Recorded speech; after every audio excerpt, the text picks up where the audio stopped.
9월 7일 수요일입니다. 오늘 아침 신문은 어떤 소식을 다뤘는지 짚어보겠습니다. 이현웅 아나운서가 주요 내용 정리해왔습니다. 어서 오세요. 안녕하십니까? 네, 첫 번째 소식 보겠습니다. 태풍 피해 관련 내용인데요. 이제 포항 주차장 실종자 중에 2명이 살아서 돌아왔습니다. 그야말로 기적 같은 소식이었죠. 네, 그렇습니다. 조선일보 일면 역시도 기적이라는 단어를 써서 실종자 2명의 생還소식을 전하고 있었습니다. 네. 무려 13시간, 14시간 만에 빠져나온 거고요. 이 차오른 물과 천장 사이에 있던 에어포켓에서 버틴 것으로 추정이 되고 있습니다. 네. 지난달 수도권 집중호우 때와 이번 태풍 때 모두 다 지하 주차장에서 인명피해가 발생했는데요. 한겨레 신문은 폭우가 내릴 때 지하 주차장과 같은 지하 공간으로 내려가는 걸 피해야 한다는 전문가들 의견을 전하고 있었습니다. 일종의 거대한 하수구가 될 수 있다고 경고했고요. 그렇기 때문에 물이 들어오기 시작하면 입주민 등의 접근을 자제시킬 필요가 있다고 했습니다. 또 주차장에 전기실이나 기계실이 있는 곳도 많기 때문에 감전 등 2차 피해를 막기 위해서도 신경 써야 한다고 했습니다.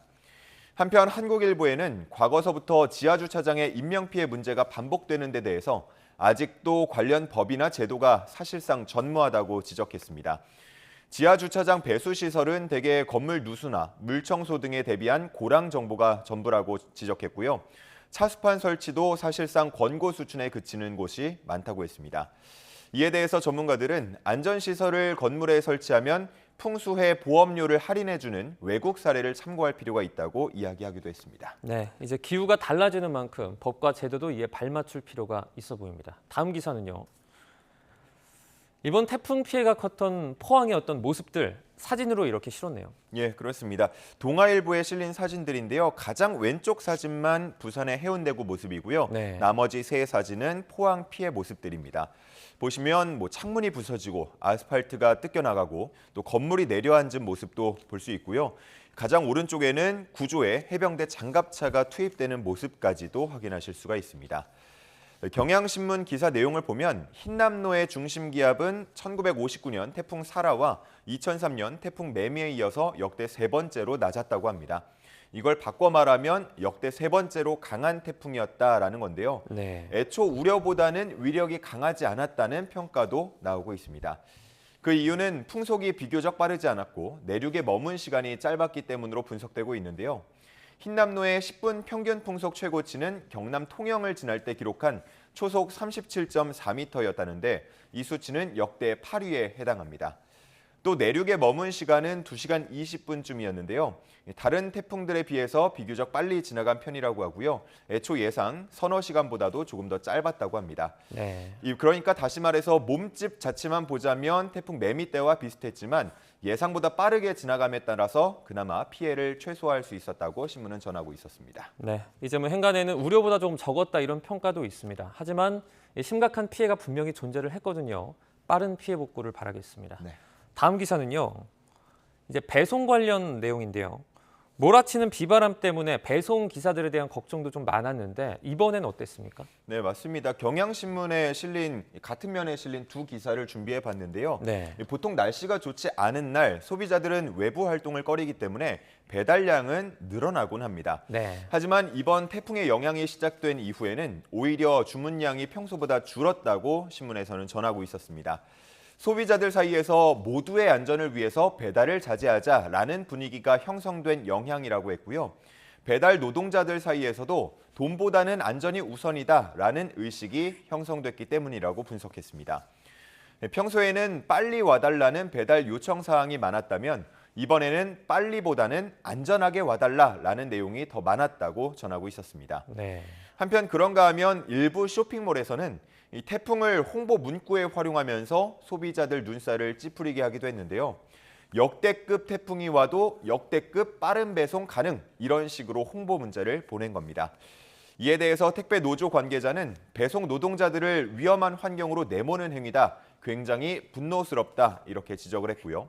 홍보 문자를 보낸 업체는 적절치 못한 표현을 썼다면서 앞으로 주의를 기울이겠다고 사과했습니다. 네, 홍보도 좋지만 어느 정도 좀 선을 지키는 모습이 필요해 보입니다. 다음 기사입니다. 네, 지금까지는 태풍 기사들을 좀 살펴봤고요. 이번에는 추석 관련 내용인데요. 이른바 명절 테크라는 게 요즘에 유행이라고요. 네, 그렇습니다. 명절 앞두고 물가가 너무 올라서 비상이란 얘기 저희도 많이 전하지 않았습니까? 네. 그래서 중고마켓을 이용한 이른바 명절 테크가 유행이란 소식이 동아일보에 실려 있었습니다. 네.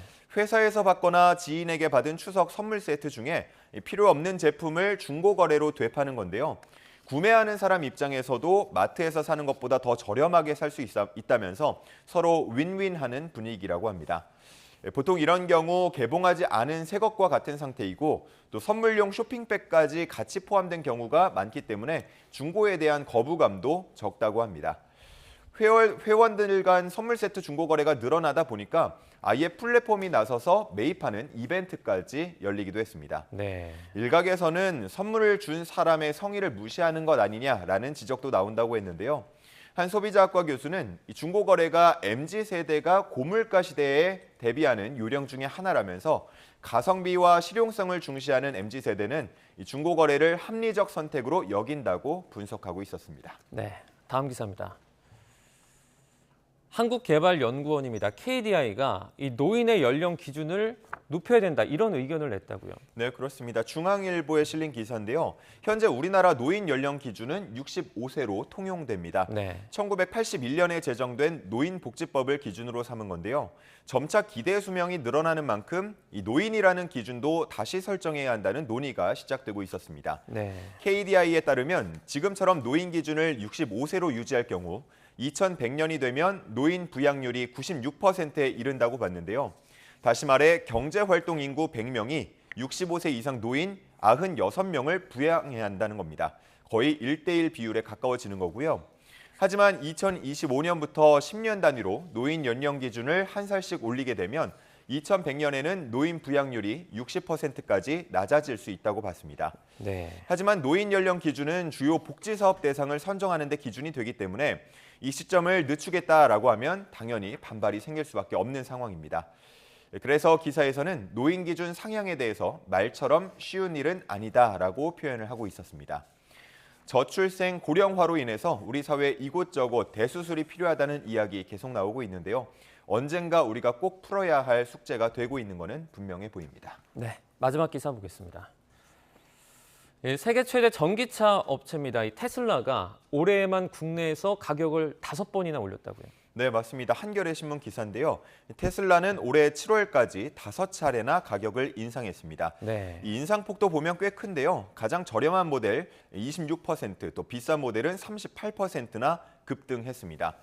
품질이나 또 옵션이 눈에 띄게 개선된 것이 아닌데도 이렇게 수시로 가격을 올리는 것에 대해서 소비자들의 비판과 또 불만이 나오고 있는 상황입니다. 테슬라 측에서는 인플레이션에 따른 불가피한 가격 인상이라고 주장하고 있는데요. 다만 다른 브랜드 전기차 가격 인상과 비교해 보면 인상률이 월등히 높기 때문에 역시나 비판이 이어지고 있었습니다. 또 일각에서는 일본이나 미국, 호주, 독일 같은 나라보다 국내 판매 가격이 더 비싼 편이라고 지적하는 목소리도 있었습니다. 신문에서는 테슬라가 이렇게 가격을 수시로 올릴 수 있는 배경에 대해서 강력한 팬덤을 꼽고 있었는데요. 선두주자격인 테슬라의 혁신 이미지에 대한 팬덤이 두텁고 이런 소비자들은 가격과 무관하게 테슬라 차량을 선택하는 경향이 있다고 합니다. 실제 테슬라의 올 2분기 순이익은 전년 동기 대비 98% 정도 증가한 것으로 나타났는데요. 가격 인상 효과를 본 것으로 분석되고 있었습니다. 네. 한편 전문가들은 테슬라가 국내에서 돈을 버는 만큼 정비센터 확충 등 재투자를 해야 한다고 지적하고 있었습니다. 네, 알겠습니다. 굿모닝 브리핑 오늘은 여기까지 듣겠습니다. 고맙습니다. 감사합니다.